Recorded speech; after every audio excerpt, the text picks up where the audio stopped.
નમસ્કાર, વાતાવરણ ન્યૂઝ પોર્ટલમાં આપનું સ્વાગત છે. ચાલો દિવસભરની મોટી ઘટના પર નજર કરીએ.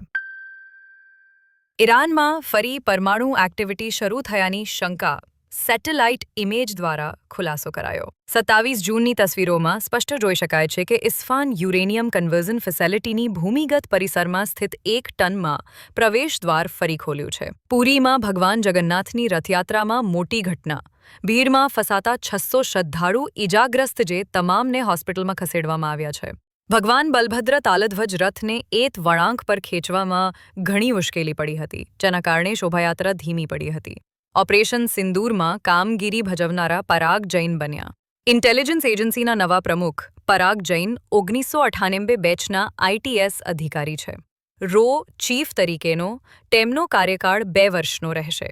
બિહારમાં એનડીએ જીતશે તો ભાજપ નીતિશ કુમારને સીએમ નહીં બનાવે, પ્રશાંત કિશોરનો દાવો. બિહારમાં વિધાનસભાની ચૂંટણીની તડામાર તૈયારી ચાલી રહી છે.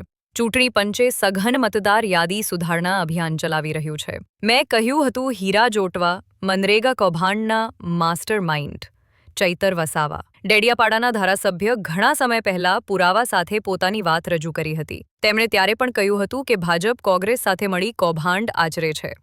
સુરતમાં રોગચાળો ન ફેલાય તે માટે પાલિકા તંત્રની કવાયત.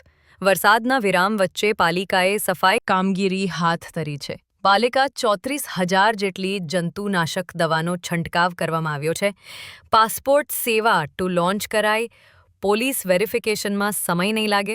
24 જૂને 13મા પાસપોર્ટ સેવા દિવસ દરમિયાન વિદેશ મંત્રી એસ જયશંકરે પાસપોર્ટ સેવા લોન્ચ કરી, જેના કારણે પાસપોર્ટ મેળવવાનું ખૂબ જ સરળ બન્યું છે. દૂધ સાગર ડેરીના ચેરમેન વાઇસ ચેરમેનને જૂથવાદ ચરમસીમાએ. વર્ષ 2024માં ડેરીના ચેરમેન પદે અશોક ચૌધરી અને વાઇસ ચેરમેન પદે યોગેશ પટેલની વરણી ભાજપ સંગઠનની મધ્યસ્થી કરવામાં આવી હતી. ગાંધીનગર આરોગ્ય તંત્રની સઘન તપાસ. 2000 ઘરોમાં ચેકિંગ. 1 અઠવાડિયામાં વધુ પાત્રો ચકાસી 4000 જેટલા પક્ષી કુંડ દૂર કરવામાં આવ્યા છે. મહાનગરપાલિકાના આરોગ્ય વિભાગે 51 multipurpose health worker, 50 female health worker, 152 આશા બહેનોને કામગીરીમાં જોતરવામાં આવ્યા છે. અત્રે દેશ વિદેશની મોટી ઘટના તમારી સુધી પહોંચાડવાનો પ્રયાસ કર્યો છે, જેથી અમારું મનોબળ વધારવા માટે અમારા પ્રયાસને ફોલો અને વધુમાં વધુ શેર કરશો, લાઇક કરશો.